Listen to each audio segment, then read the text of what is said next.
what can Nakamura Berta do in the final sector of the gear circuit here at Macau. We'll find out in just a couple of moments. Threads his way around so close to the wall on the exit of the corner, across the line, completes the sector. That wasn't a good final sector, was it? No, he dropped there just about a tenth of a second, and that was his undoing, but he's certainly brave. Thomas Behrmann is fourth, having, as you said, improved last time. Just going past the pits, it is Kyuho Lee, doesn't improve. This is the car of Marcus Chung going over the line and stays 17th, although it was a better lap time. Then McLaughlin in the background comes up to the timing line, goes through, and McLaughlin improves, does he? Well, he briefly went 7th, and then he's been pushed back down to 8th by Rintaro Sato. He's doing all right. He's keeping it neat, keeping it tidy, and pressing on. He's doing 2 free practice sessions and a qualifying session, all in 40 minutes, which is an incredible thing to do for the British champion this year. And he's currently down there in 8th, really equipping himself very nicely indeed. Thomas Behrmann has come into the pit lane, as you see, little battle developing on track here. So Rodriguez, he's about to get collected, is he? Yes, there's contact, and into the barrier goes, I'm sure that is Thiago Rodriguez, and yellow flag at turn 3, and driver's being told to slow down, but this, I fear, let's see, the marshal goes to the aid, the crane hovers, and red flag, session stopped.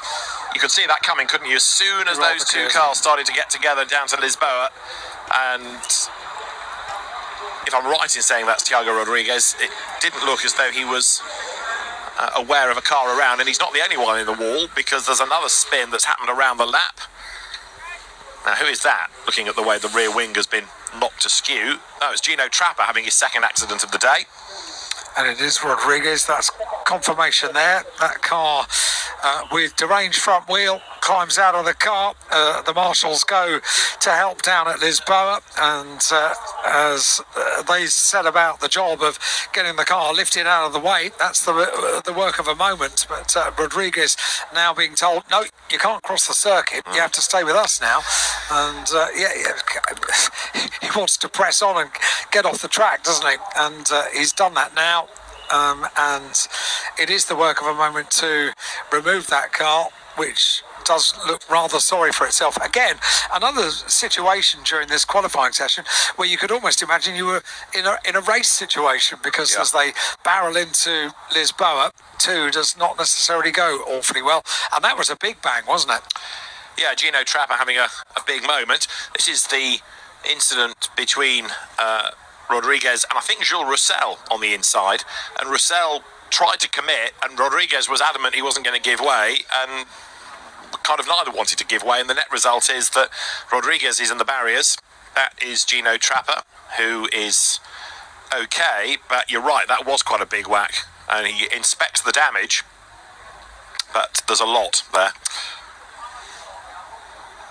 Quite a bit of work is facing the team before 11:40 local time tomorrow morning, and quite a few F4 cars requiring repair work overnight. So Sebastian Weldon is the fastest by a tenth and a bit from Keen Nakamura Berta. Emanuele Olivieri is third from Thomas Behrmann, and Thiago Rodriguez was fifth, but he now, I fear, will fall down the order if they deem him to be the reason for that red flag rather than Gino Trapper and take his best lap off him. That will promote Rintaro Sato. Jules Roussel only 7th, given how well he went early on. Finn McLaughlin is 8th, Arai Bansal is 9th, and Simon Zhang is 10th. And that's Marcus Chung, who is still 17th in the times. So 9 minutes remain.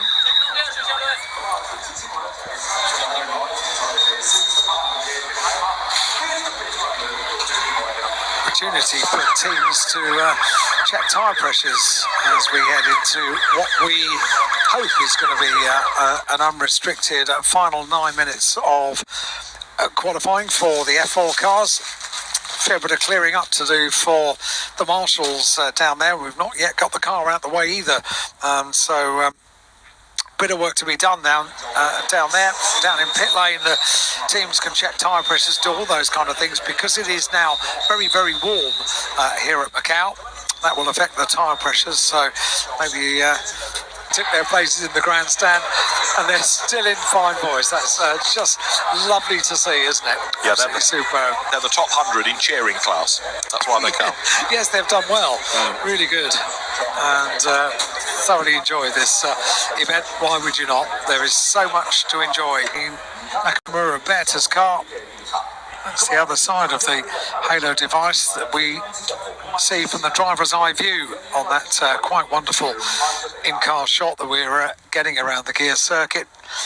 Yet to retrieve that car, so we're going to be a little while longer before we get this session back underway. Third red flag of this session for the Macau Formula 4 race, the FIA F4 World Cup here at Macau this year. Oliveri's car, the Italian F4 Championship and the Middle East F4 champion this year. Oliveri remains very much focused on the job in hand. Got another each session, and with now 9 minutes to go, is, as you were saying, fourth in the times, and I don't think he's done yet. Anything can happen at Macau, and very often does. 3 red flag stoppages during this qualifying session for the Macau Formula 4 race. Wherever you are around the world, welcome to our coverage on day 2 of the 72nd Macau Grand Prix. Beautiful sunshine looks down on the gear circuit, and we're looking at Itsuki Sato sat in the car. They all remain very much focused on the job in hand, many of them visualising the circuit, and that's very much part of the driver's preparation for single-seater driving. We at first would have thought the car is only now just being pulled around, and it's incredible. The marshals, the course workers that work here at the Macau Grand Prix are incredibly experienced in the recovery of cars, and normally, normal circumstances, they can get the most tricky recovery completed in just a few minutes' time and get the session back underway. But that one is being a little bit obstinate, isn't it? I think part of the problem was it had come to rest in such a place that it was hard to get the ropes around it. So now the car has been swung away from the barrier. Now it can be lifted on an angle, but it was hard to get it away from the wall. And it's also quite badly deformed, isn't it? It's fairly twisted in terms of where the wing and the suspension all is now after that very solid whack. But as you know, Trapper's car now just about ready to plonk down again. Lots of work in prospect for that car, isn't there? So the car now making its way onto the back of the flatbed recovery vehicle. It was 11th in the times. Now, the red flag was flown for Thiago Rodriguez.